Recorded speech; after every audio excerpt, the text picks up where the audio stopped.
lugares. E dentre esses alguns lugares, Lucas capítulo 10, deixa eu ver as horas, está cedo. Mateus capítulo 9, eu vou fazer uma referência em Filipenses capítulo 2,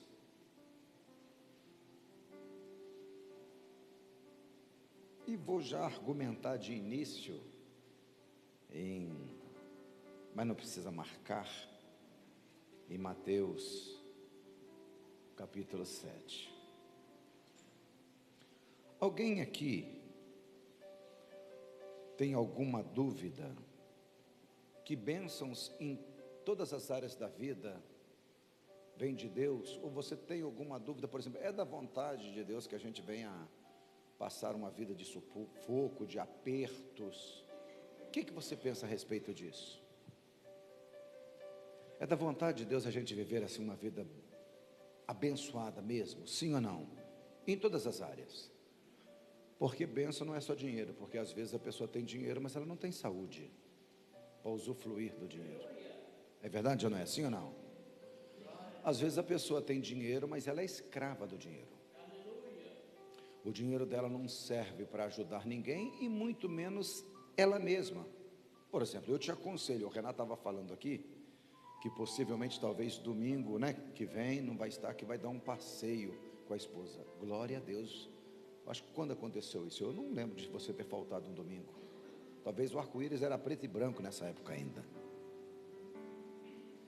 Isso é importante, você tem que ter alguns critérios. Você não pode, por exemplo, todos os feriados, você já marcar a agenda, seja o que for, eu não estou na igreja. Não é isso que eu estou falando.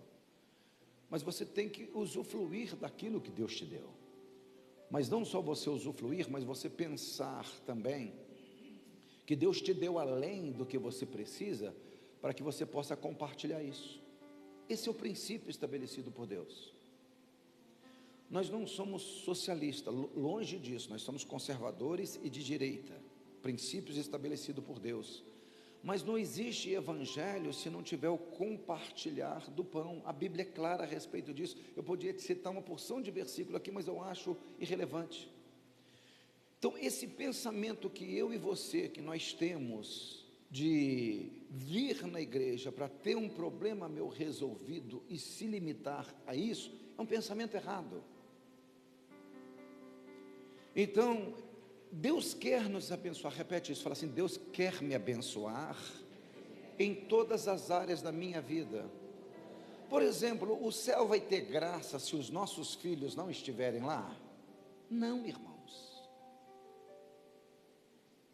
Então, a gente deve refletir o propósito da nossa vida com Deus. Por exemplo, Mateus capítulo 7, versículo 9 em diante, 9, 10, 11, 12, diz assim: se o vosso filho pedir pão, vocês vão dar uma pedra? Não. Se pedir um ovo, a gente daria uma serpente ou um escorpião? Ele falou de maneira alguma. Ele disse: se vós que sois maus, vocês querem o melhor para os vossos filhos. Ele está falando de pão, ele está falando de ovo, ele está falando de coisas materiais. Ele não vos dará boas coisas aos que lhe pedirem. Então isso é fato, é um princípio estabelecido por Deus. Só que o versículo 12 muda tudo.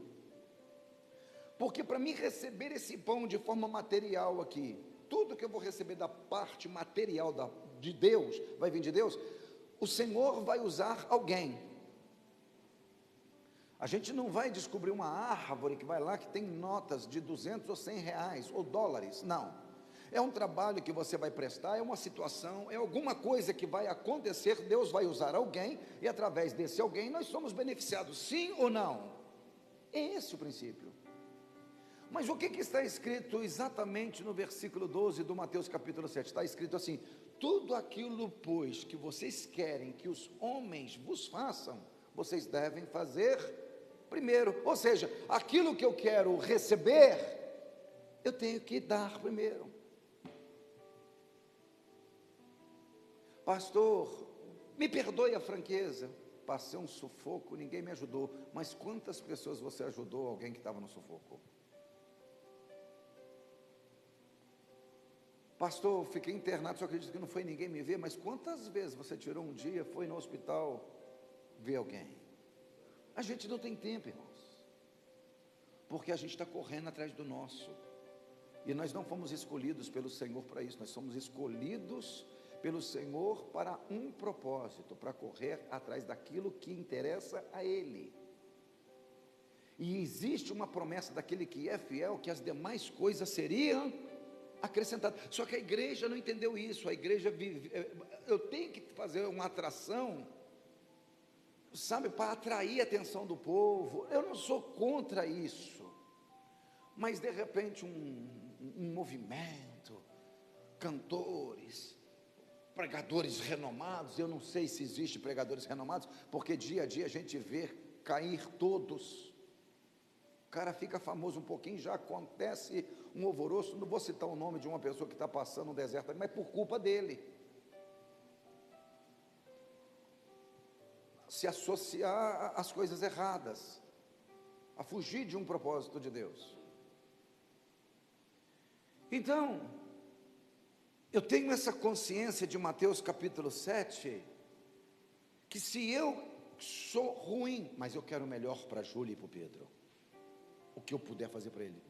Então, o Jesus disse: o Everaldo, você sendo mal, se você puder, você vai fazer o melhor para a Júlia e para o Pedro, e eu.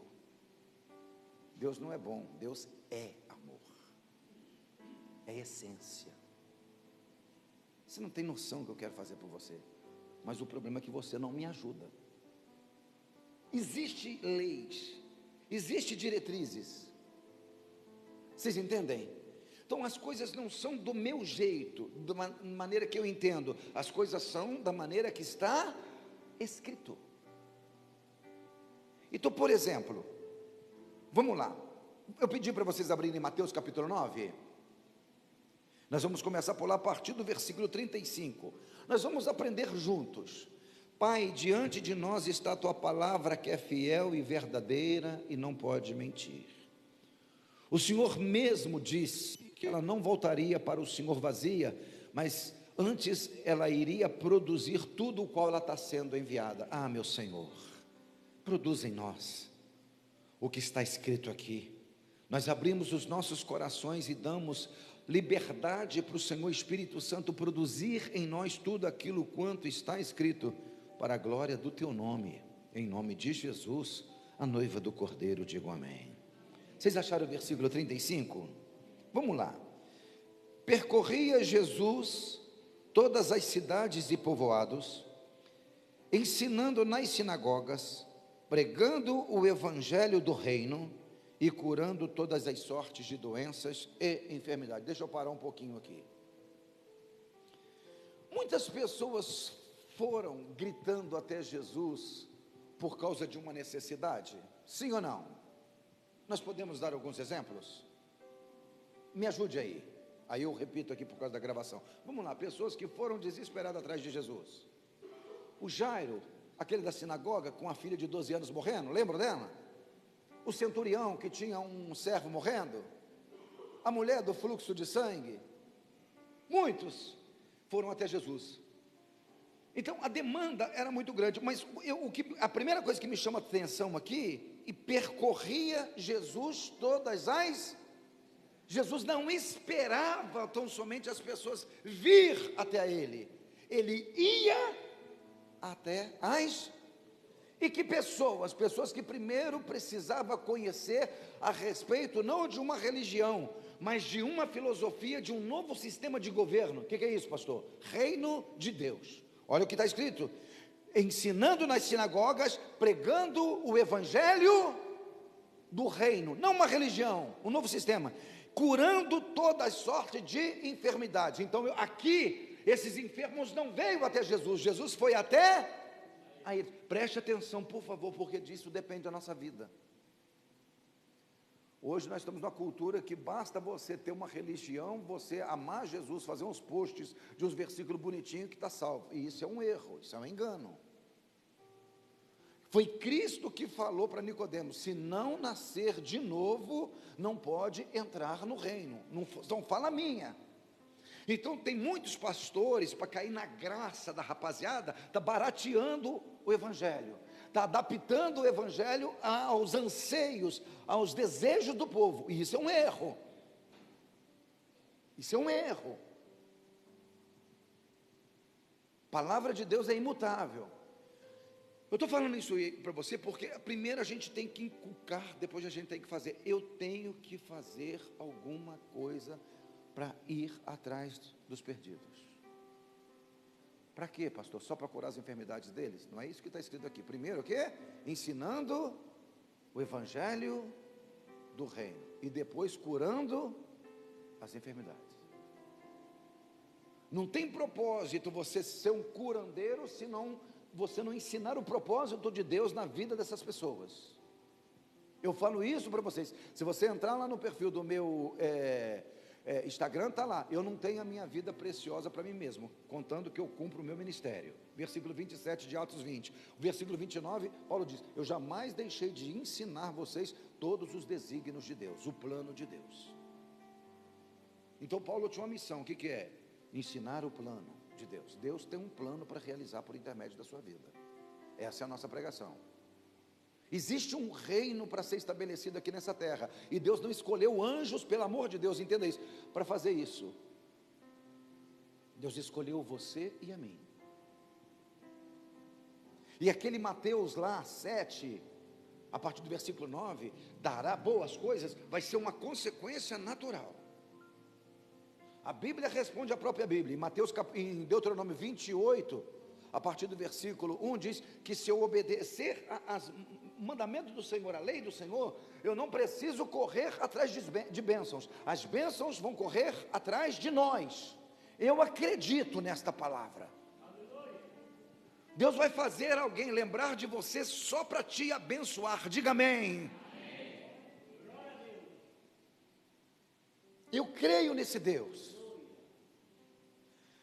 Mas existe uma motivação no coração de Jesus. Olha a motivação, versículo 36, me acompanhe. Quero a sua ajuda, Raquel, Natália, por causa da versão da Bíblia de vocês. Se alguma coisa chamar a atenção, vocês me ajudem, por favor. Versículo 36, vendo ele, quem, gente? As multidões. O que aconteceu? Que sentimento que ele teve? O que, gente? A minha Bíblia diz aqui, compadeceu-se dela, ou teve compaixão dela. O que é isso, ter compaixão? Perfeito, irmã Sandra, é sofrer junto.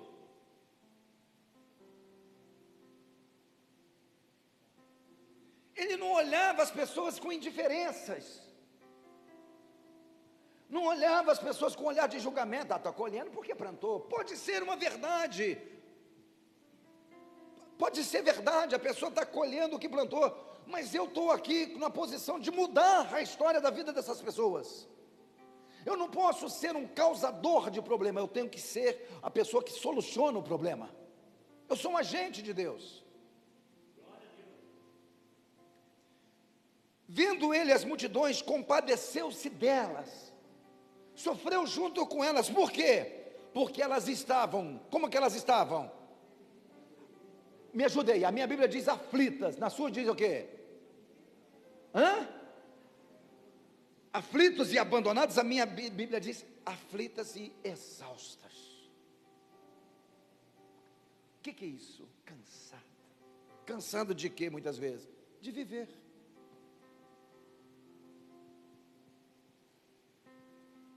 De viver.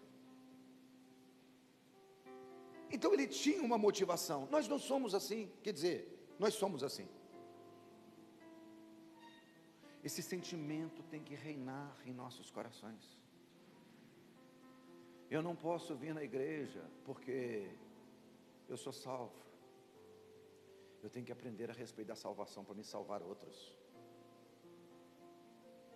Aqui nós vamos sair cheio da instrução e do poder de Deus, e lá fora nós vamos resgatar pessoas.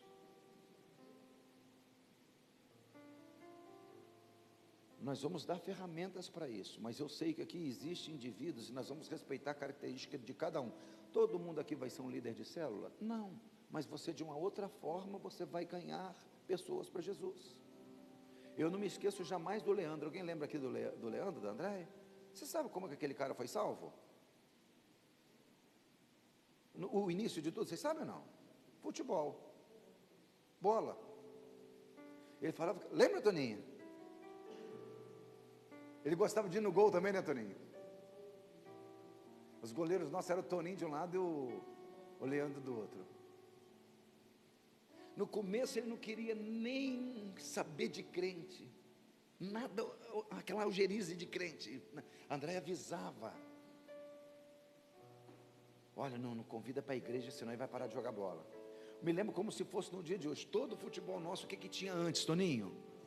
Uma oração, uma roda. Aí o que a gente fazia?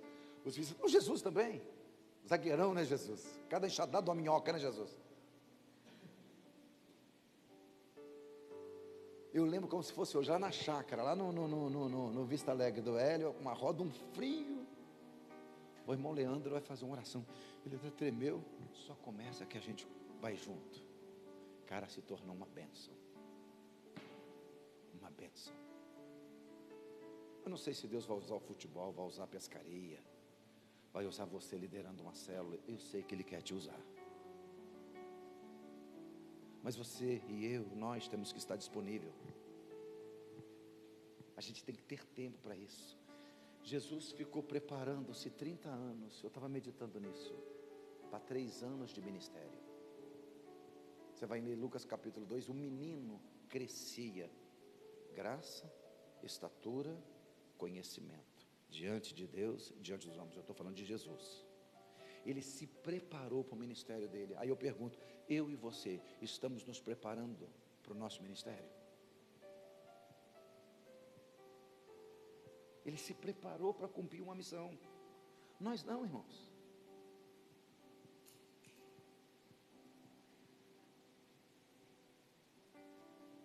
O sentimento que reinava no coração de Jesus, aflitas, compaixão, porque elas estavam aflitas, exaustas, como ovelha que não tem pastor, pessoas perdidas, que não tem um guia, não tem uma pastora, não tem um pastor. Olha para a pessoa que está do teu lado. Se for um homem, você vai falar, você é um pastor desse rebanho de Deus. Se for uma irmã, você vai falar, você é essa pastora do rebanho de Deus. Olha, não é para olhar para mim não, é para olhar para o lado aí e falar. Isso, eu vou dar tempo, eu bebo uma água enquanto isso.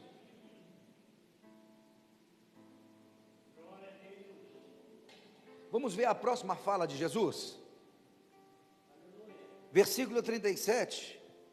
Então se dirigiu, não à multidão. Agora ele tem uma palavra específica para discípulo. E o que ele fala aos discípulos? A seara, na verdade, é grande, mas os trabalhadores. Ele falou isso para a multidão. Ele está falando isso para quem?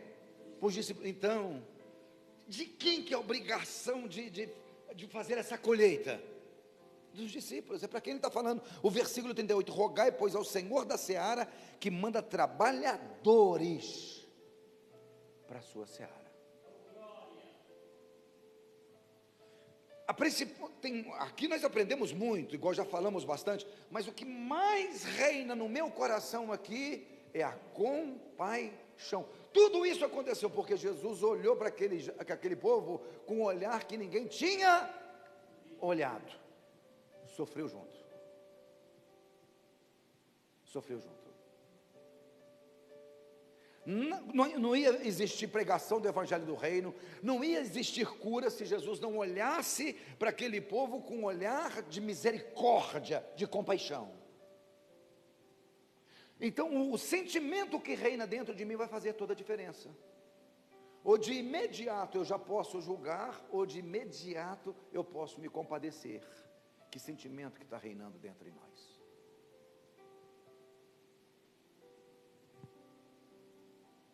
Lucas, Evangelho.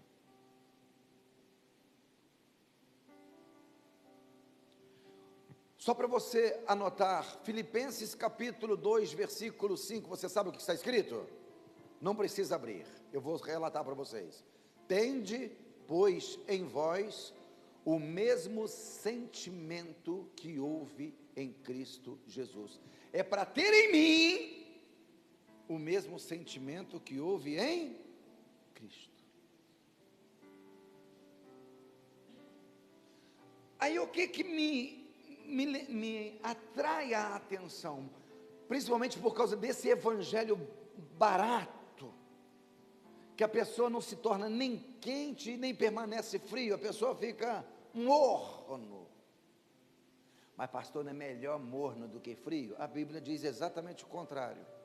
Ela diz, quem dera você fosse quente ou frio. Para o Senhor, relacionamento com Ele, o pior que existe é o morno. Quem que é esse? É esse que só frequenta a igreja, mas é Senhor da sua vida. Esse é o morno. O morno, ele não está no mundo, ele está dentro da igreja. Mas não existe uma mudança, não existe uma transformação. Preste atenção no versículo 25, eu quero a ajuda de vocês, como sempre. Eis que certo homem, doutor da lei, ou depende da tradução, intérprete da lei, vocês acharam? O verso 25, capítulo 10 de Lucas, verso 25, vocês acharam, gente? Quem achou, diga amém. Glória.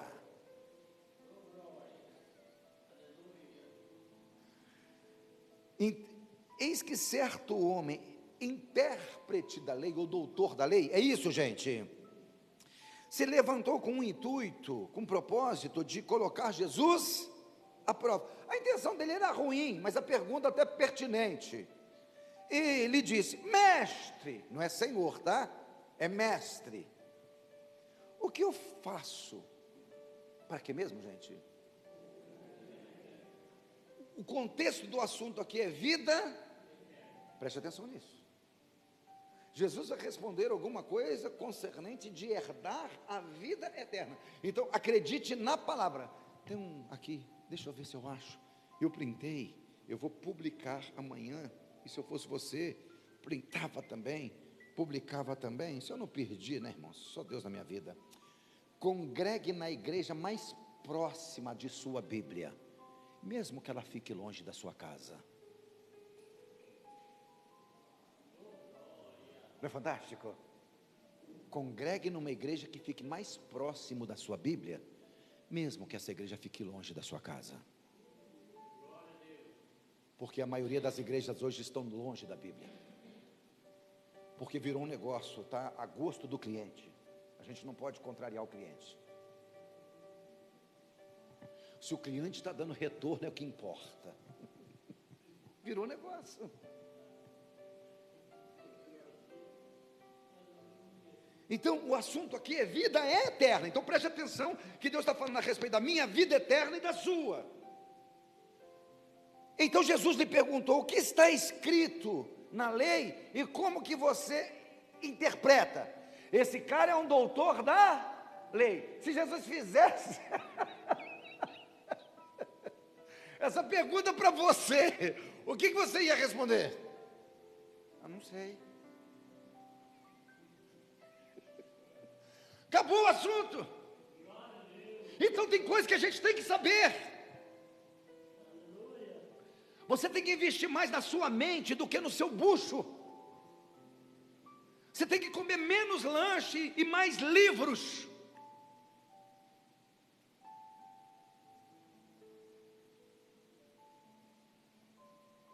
Porque tem coisas. Eu fico imaginando nos dias de hoje, Jesus, essa pergunta: o que está escrito na lei? Como você interpreta? Seja honesto comigo, a maioria das pessoas, estou falando da Moriá, aqui vocês são ensinados, e glória a Deus pela vida de vocês. Parece que não são, irmão. Eu vou repetir aí, você fala amém, tá, irmão? Não estou falando aqui da Moriá. E nem de vocês, vocês são fera, vocês são ensinados. Aí. Mas amado, seja honesto, no dia que nós vivemos hoje, onde pessoas não conhecem nada, no começo da conversa, se Jesus fala, o que está escrito na lei, como você interpreta? O que seria a resposta nos nossos dias hoje? Não sei, não faço nem ideia. Acabou o assunto. Esse cara vai responder. A isso ele respondeu. O versículo 27. Amarás o Senhor teu Deus. Isso aqui você nunca mais vai esquecer. Lembra que eu falei café? Lembra dessa palavra? Quem gosta de café aqui? Oh, glória. Amarás o Senhor teu Deus de todo coração. C.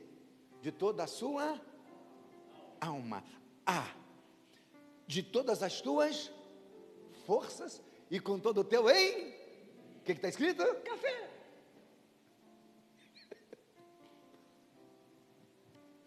Coração, alma, força, entendimento.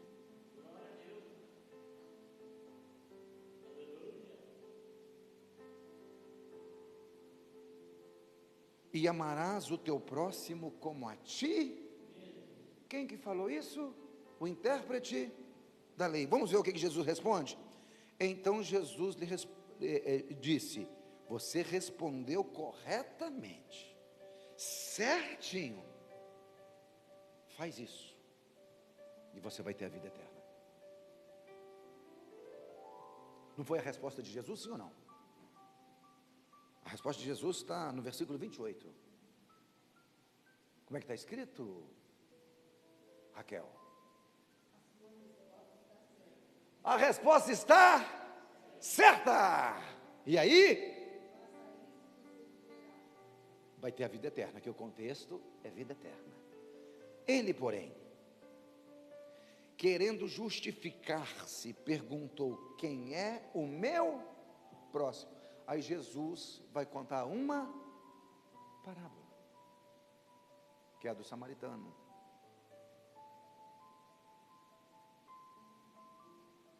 A minha Bíblia, no versículo 31, diz: por um acaso,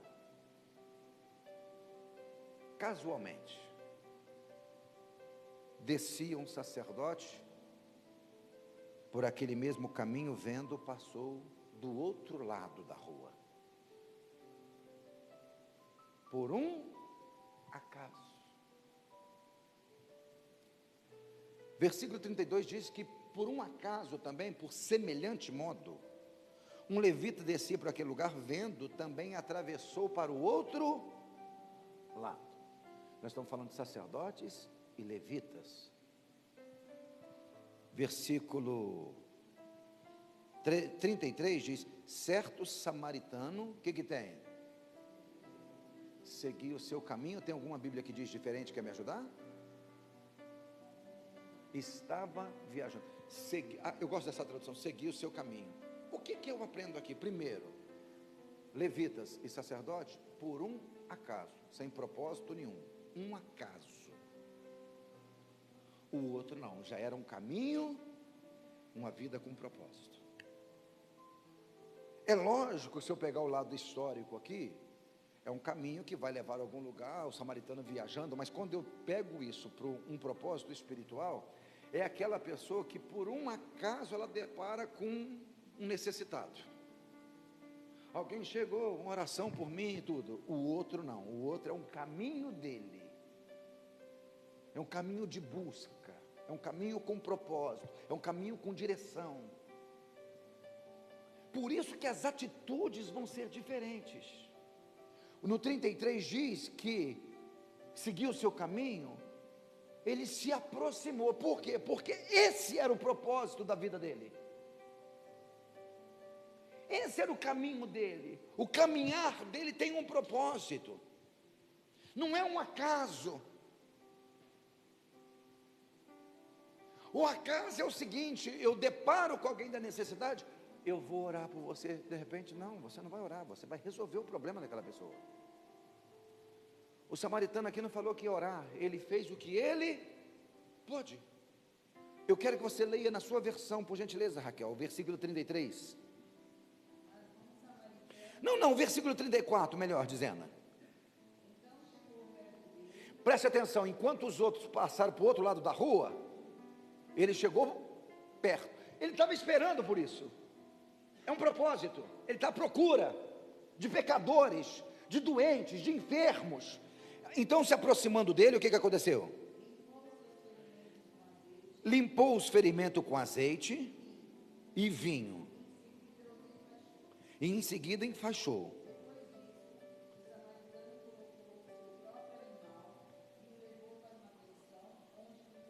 Você acha que um homem sozinho, pegando um outro quase morto, para colocar sobre o animal, foi fácil? Ele esperou a ajuda de alguém? Ele resolveu o problema. É isso. Se aparecer um problema, é para mim resolver.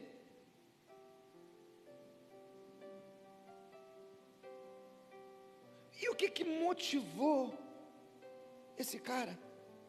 Versículo 33. Certo homem seguiu o seu caminho, vendo-o. Na sua Bíblia deve estar escrito assim: teve misericórdia. 33. Compadecer. O que é compadecer? É sofrer junto, é ter compaixão. O mesmo sentimento de Jesus. Ele imaginou, se fosse eu nessa situação, eu queria que alguém se aproximasse e cuidasse de mim. E se fosse um filho meu, o que vai fazer diferença nas nossas vidas é o sentimento que reina dentro em nós. Porque se não for esse sentimento, a Bíblia diz aqui no começo, um certo homem descia do lugar da adoração, Jerusalém, descia para Jericó, lugar de maldição, que foi amaldiçoado por Josué. Então, se eu não tenho um sentimento, mas também quem mandou passar aqui? A pessoa sabe que é perigoso, para que passou aqui? Não é esse sentimento. Vocês estão compreendendo, sim ou não? Ele olhou, ele não julgou o cara nem um instante. Eu vou cuidar dele, eu vou fazer a minha parte. No que depender de mim, ele vai ser curado. O problema é que a gente olha para os pecadores e a gente não enxerga que dentro dele tem uma alma e que vai passar a eternidade no inferno. Seus amigos que trabalham com você, seus familiares, eles vão queimar no inferno, de eternidade, eternidade de sofrimento. Eu não acredito nisso. É uma fala do Cláudio Duarte. Para ir para o inferno não precisa ter fé. Fé é só na concorrência. Acreditando ou não, esse é o problema. Só que eu olho para as pessoas que me cercam, eu olho só o material. Eu não olho o espiritual, a eternidade. O que eu faço para herdar a vida eterna? Ele está falando, quem que é o meu próximo? Ele está procurando, não é? Jesus, ele faz uma conversa aqui, aqui tem um lado escatológico, que eu não vou mencionar o lado escatológico hoje, porque eu quero só mencionar o lado da compaixão. O lado escatológico começa aqui, ó. No dia seguinte, tirou 2 denários, se entregou aos hospedeiros, cuida desse homem. Versículo 35, olha como é que está aqui, ó. No dia seguinte, tirou 2 denários, 2 dias de tratamento, entregou ao hospedeiro, cuida deste homem, e se alguma coisa gastar a mais, eu vou te indenizar quando eu... O que ele está assumindo aqui com aquele cara? Responsabilidade. Mas ele tinha alguma responsabilidade? Era um parente dele? Era possivelmente um conhecido dele? Não. Mas agora, já que entrou no meu caminho, é a minha responsabilidade salvar essa alma. Deus confiou essa alma para me salvar ela. Aí sabe qual que é o meu problema? Quando muitas vezes Deus coloca a alma no meu caminho, eu dou mau testemunho para essas almas. Eu começo a legitimar, não, você de todo não está errado, não, isso aí, Deus conhece seu coração. Eu permito a pessoa viver aquilo que ela está vivendo em condenação, e muitas vezes eu troco de mesa, eu saio da mesa do Senhor e entro na mesa do mundo, porque eu quero baratear. Quem que escolheu o tipo de tratamento no início? Foi o doente ou foi o samaritano? Quem que escolheu o lugar de levar, a hospedaria de levar? Foi o doente ou foi o samaritano? Você percebeu que o samaritano está no controle da situação do enfermo?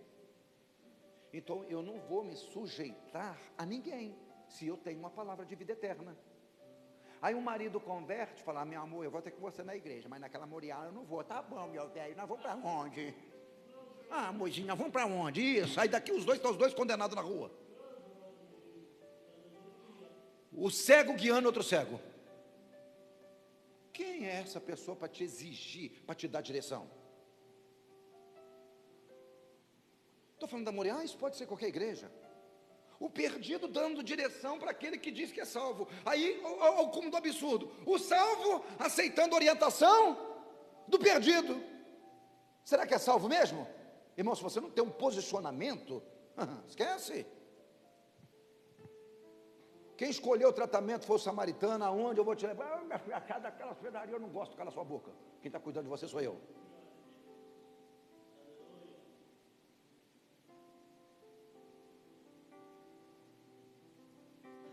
Teve compaixão dele.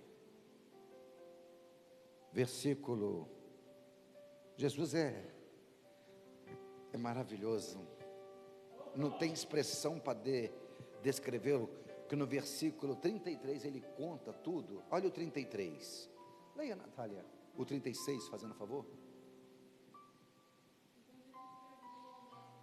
Então Jesus está respondendo então com o quê? Com uma pergunta. Então Jesus perguntou ao mestre da lei: o quê? Na sua opinião. Na sua opinião, qual dos três foi o mais próximo do homem assaltado? E o que ele respondeu?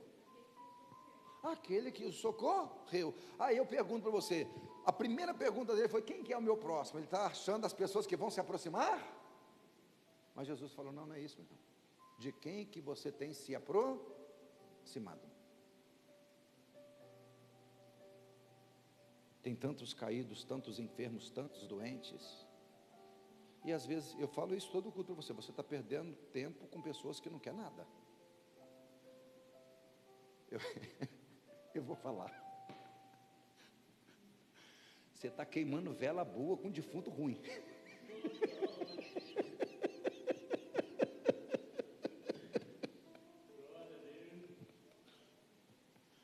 Tem gente precisando ser curada e você não se aproxima, porque você está perdendo tempo com pessoas ruins.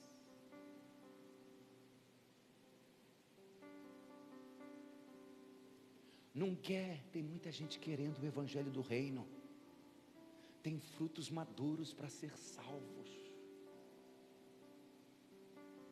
Vocês entendem? Deixa aquele morno para lá, não quer, vai fazer o quê? Não, eu já tenho minha religião, ótimo. Eu sou da igreja, da comunidade Moriá, ótimo. Continua lá.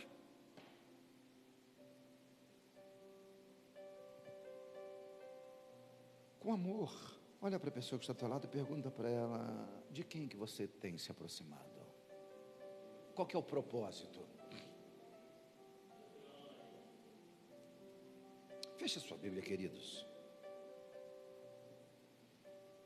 A maioria das pessoas não entenderam nada do evangelho. Tempo friozinho, dentro de casa, é gostoso, é bom, chocolate quente. Aliás, tem ali, irmão, um café com leite ali quentinho, café quentinho. Olha, na Ponte Preta, só passar ali depois, na faixa. Você tem consciência que Deus te escolheu para mudar o mundo? E que Ele tem uma porção de coisas para acrescentar na sua vida? Quantos aqui são profetas e profetisas do Senhor? Diga amém. Então verem alguém e falar assim: Deus tem muitas coisas para acrescentar na sua vida. Mas são muitas. Você investe em algum, vou falar bem mineiro. Você investe em algum trem para dar prejuízo? Nem Deus. nem Deus. Vale a pena investir em você? Você ficou quieto, né?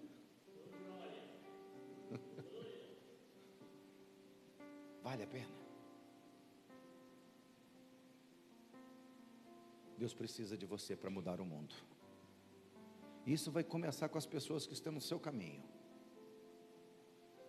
A Bíblia não fala de quantas pessoas Ananias orou, mas ele orou por um tal de Saulo de Tarso, que depois foi chamado de Paulo de Tarso. Caiu umas escamas dos olhos através da oração dele, foi cheio do Espírito Santo através da oração dele. Eu não sei quantas pessoas mais Ananias orou ou fez diferença, mas ele fez diferença na vida de um cara. Olha o que o apóstolo Paulo fez depois. O que Ananias fez mais? Rapaz, mas aquele cara fez um investimento certeiro, hein? Investiu em um, ganhou milhões.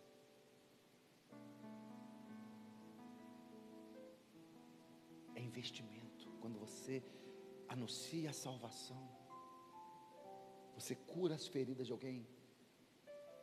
Se sou eu no lugar de samaritano, meu Deus, como é que eu vou fazer, gente? Não tem nada para ajudar, só tem só esse pouquinho de óleo, só tem esse pouquinho de vinho. Meu Deus, como é que eu vou fazer?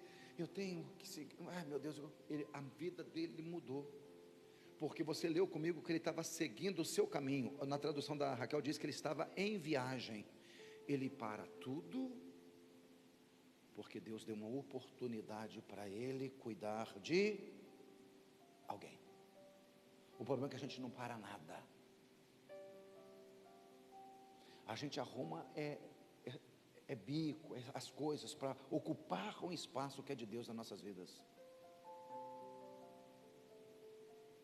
Vocês entendem, gente?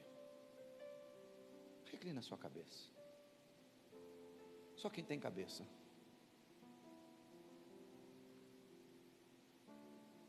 Você já parou para pensar o que Deus quer fazer por intermédio da sua vida? Que ferramenta poderosa que é você?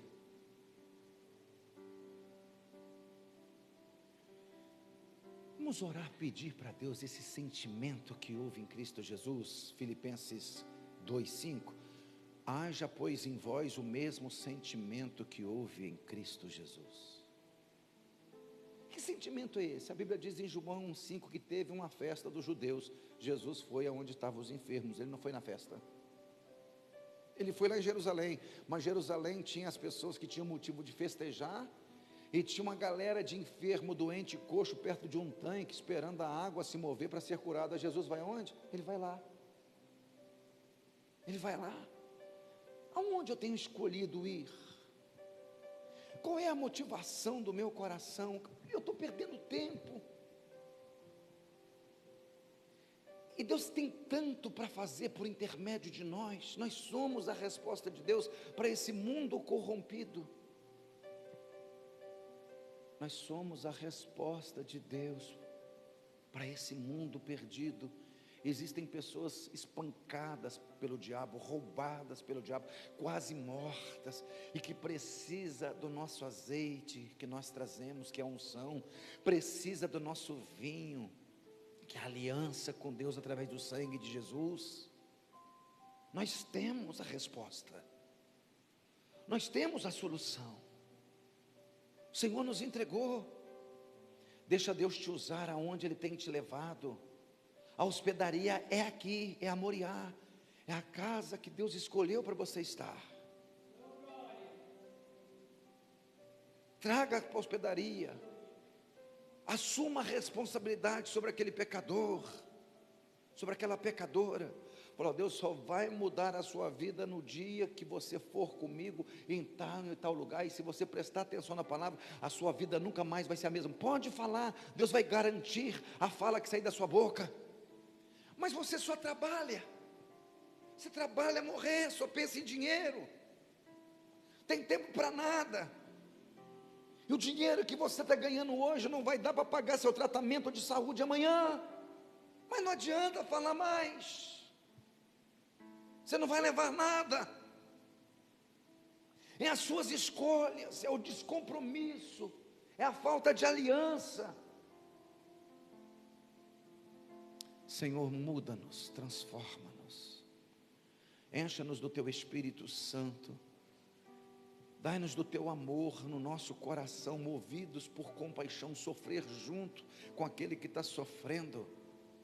Por favor, Senhor, encha-nos do Teu amor, encha-nos do Teu Espírito Santo, ao invés de olhar os defeitos na vida dos outros, que nós venhamos ser a solução na vida dos outros. Muda nosso olhar, a maneira de enxergar, em nome de Jesus, em nome de Jesus. Amém, gente. Amém, gente. Vamos encerrar. Vamos agradecer a Deus. Você pode ficar em pé. Olha para a pessoa que está do teu lado e diga: você é a resposta de Deus para muita gente, hein? Você é a resposta de Deus para muita gente.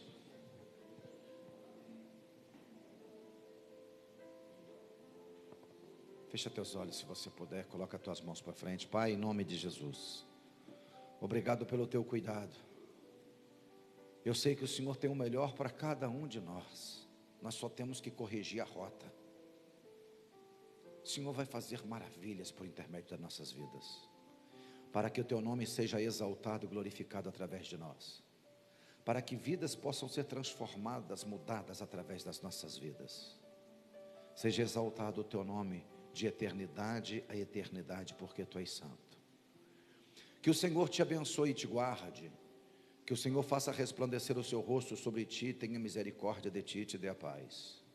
Que o amor de Deus, o nosso Pai, a graça redentora de nosso Senhor e Salvador Jesus Cristo, as doces consolações do Senhor Espírito Santo esteja sobre nós, o seu povo, não só agora, mas para todos sempre. A noiva do Cordeiro, diga um amém. Amém. Deus abençoe a todos.